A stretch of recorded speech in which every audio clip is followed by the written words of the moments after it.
A 13-year ban of U.S. beef lifted. Now Nebraska beef from Hastings heads to dinner tables in Israel. And students see the impact Nebraska-grown products can have on a global scale. And farmers helping farmers bring in the crop while community pitches in. We have the full story. Get ready for NTV's Grow.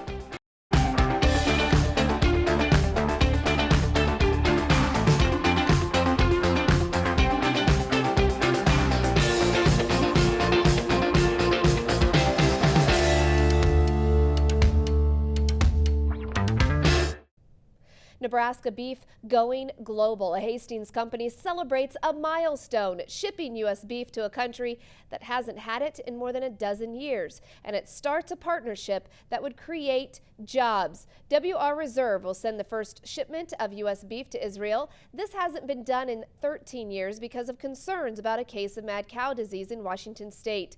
Nebraska Ag Director Greg Ibas says the deal is worth at least $4.5 million for WR Reserve. And trade with Israel could mean 100 new jobs for the company. We're going to work hard to try to help WR Reserve tell the Nebraska beef story and claim market share within that marketplace.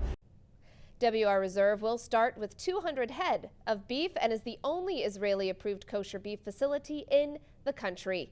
Nebraska beef is on the rise internationally. Governor Pete Ricketts said Nebraska beef accounted for less than 4% of beef exported from the U.S. a decade ago. Now, it's up to 18%, and the governor's looking to improve relationships with foreign countries. Next week, he'll be heading to a trade mission in China with one of the largest trade delegations the state has ever had, including farmers and ranchers. So with the increase in exports comes a higher demand for products grown and raised here in Nebraska. NTV's Steve White has more on how kids in Ord are connecting to a worldwide market and finding out what they grow here really can go anywhere. Class is in session in the cab of a combine. Not only in Ord, Nebraska, but in our urban areas that never get this experience. The opportunity to plant and harvest their own corn crop. A lot of schools have their own type of career academies, and with agriculture being the driving force in the state of Nebraska. This plant had gray leaf spot. This really is Ord's own unique opportunity to have its own career academy. So we got soybeans over here this year. They do a wonderful job managing the farm, and it's like a big outdoor classroom. So we're excited to be a part of it. Dealers donate seed, farmers donate time and equipment, while the ethanol plant provides land. The community members all the way across, like helping with fertilizer or different herbicides that we need to apply. That the corn that we are picking right now. Part of the lesson is understanding this is a global crop, producing ethanol but also feeding cattle that could be someone's hamburger across the globe. In recognition of that, these kids are giving back. We're feeding the farmer, we're just kind of saying thanks and giving back to them for supporting our community and helping us out. One farmer feeds 155 people. We should at least feed them once a year, and we have a great time doing that. We really appreciate all your hard work, and we know you got a lot of long hours, especially during harvest and planting. And so it's just a way to say thank you back to the community members too. The ethanol plant pays a base rate and pays market price for bushels above that. Money that goes back to the school to help more kids get the picture. In the past, these students got a lesson they weren't counting on, the benefits of crop insurance, when they were hailed out. But things look pretty good this year. Nebraska farmers got a little help in getting their crops out of the fields thanks to a warm week. According to USDA's weekly crop update, 91% of Nebraska's soybean crop is in. This is close to the 96% five-year average. Corn farmers in the state already 69% harvested, close to the five-year average of 70%. A community now stepping up to harvest one of the man's crops. This man died last month, and neighbors started early Wednesday morning. About 80 people were there to help. Here's the details. It's been a long day for friends and neighbors of Philip Hennig. He's a great neighbor, great friend. It's tragic we lost him. It's got to get done. You know, you got to get your crops out. They've been at work since 8 this morning, not taking many breaks, harvesting all of 1,500 acres of Hennig's crops. Our harvest is very important to us, and we knew he would do the same if it was us. Hennig died last month after driving through this area. A pipeline broke here, and it released a deadly gas called anhydrous ammonia. Dan Kalin says he knew Hennig all of his life. They were neighbors for 31 years. He was just great in our community. Really nice guy, always had a smile on on his face. Seen him almost every day. But he says now that he's gone, they know they have a lot more work to do for years to come. Kalen says it takes about a month to fully harvest crops, but with friends and neighbors helping, he says it'll take them only one day. The family's going to be happy this is done and got over for Phil, and then you know, everyone's going to be pretty excited about this when we get done. But it doesn't stop there. If there's anything else we can do, we're going to do it. I think he'd just be unspoken for words. I think he'd just be so appreciative of everybody helping him. $62 million from a USDA grant will be going to Nebraska lands involved in the Conservation Reserve Program. USDA announced the $1.7 billion grant earlier this week. The grant would allow producers and landowners to protect about 24 million acres of wetlands, grasslands, and wildlife habitat. According to USDA, the money going to the Nebraska landowners would protect 780,000 acres currently involved in CRP. For the second time, Hall County rejects a business leaders in the county say is needed. NTV's Steve White has more now.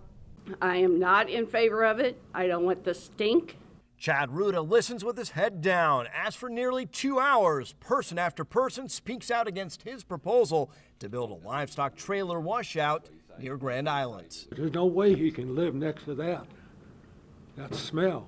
I cannot see at all how anything could be put in there that didn't get into our water that gets into the city of Grand Island. I just think this is not the proper location for his business. Jolene Bachman says neighbors have been circulating petitions, not against the business, but the location near the Platte River. Not that Grand Island doesn't need a truck washout. This is not the location. There's too many environmental issues in this area. Chad Ruda operates in several meatpacking communities already, providing a service for cattle haulers so they won't illegally dump.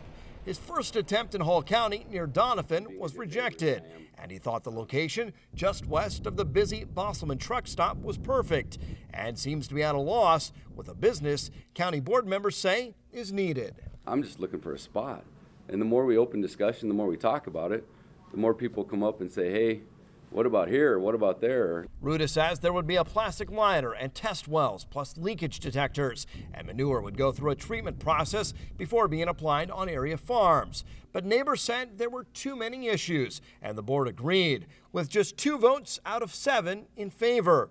Ruda says he'll be back. I'm more encouraged today to come back just because of the conversation. I'll return. Is the United States prepared for bio and agroterrorism? That was a topic of a panel at a Kansas State University. Speakers included former Senate Majority Leader Tom Daschle and interim president of KSU, Richard Myers. He stressed the importance of agriculture and how it plays in the preparation for potential threats. I think when people think about threats to food animals, food crops, they think about, well, that's just the ranchers and the farmers' problem. They're a very small part. They're an important part of the food chain, but in terms of numbers, they're a very small part of the numbers involved in the food chain. So when you get to 15% of GDP or thereabouts, this becomes significant for our country.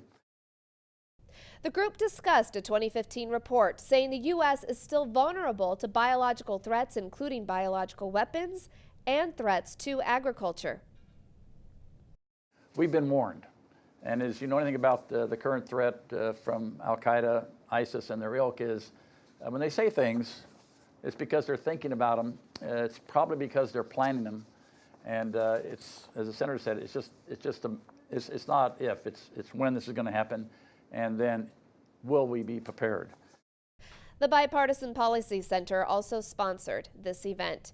So if you're looking for a healthy food to add to your diet, new research from UNL's Department of Food Science and Technology has a new suggestion.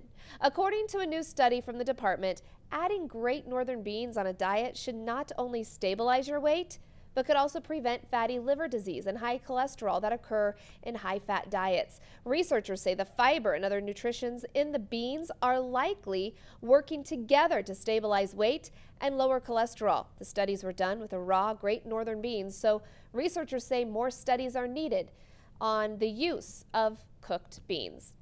According to a 2016 rural Nebraska poll, most rural Nebraskans say there are not enough quality homes in the area. According to sociologists, many of those homes were built before 1939, and most rural homeowners are baby boomers or older. The poll was conducted by UNL's Department of Agricultural Economics. A Buckeye joins the Huskers. Nebraska's land-grant university names a new chief over ag programs. Michael Boehm has been named the vice chancellor of the Institute of Agriculture and Natural Resources, the University of Nebraska Vice President for Agriculture. The 51-year-old holds numerous patents, and also he wants to build on the ag and natural resources work going on at UNL. Check in on one of the newest FFA chapters, see how it's going so far, and will it ever rain? We'll have your grow forecast coming up in just a moment.